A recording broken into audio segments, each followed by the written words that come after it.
Xullas, xayrli oqshom. Malayziya poytaxti Kuala-Lumpur shahrida.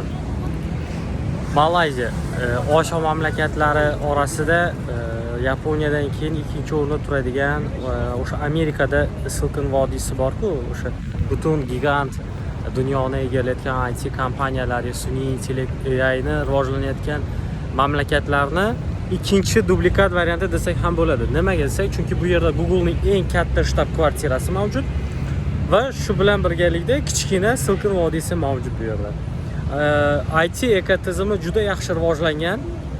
Malayziya butun dunyoga startaplari bilan o'sha yangilanayotgan IT texnologiyalari bilan peshqadam mamlakat, yo'lbars mamlakatlardan biri hisoblanadi. Shuning uchun ham Kuala-Lumpurda aynan bu Malayziya tajribasini o'rganib Amerika yaratish emas, balki o'sha mavjud mamlakatlarni imkoniyatlarini, ularni sun'iy intellektni o'sha hukumatda qanaqa qo'llashayotganini o'rganib, o'zimizni mamlakatga mahalliylashtirish rejamizda, xudo xohlasa.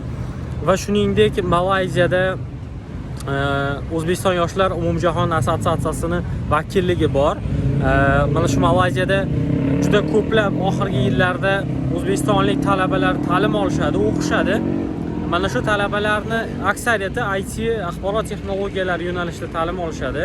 Bular orasida sirdaryoliklar ham bor. Shuning uchun ana shu yoshlarimiz bilan ham birgalikda suhbatlashib, networking qilib, xudo xolasa, kelajakda hamkorlik qilishga harakat qilamiz.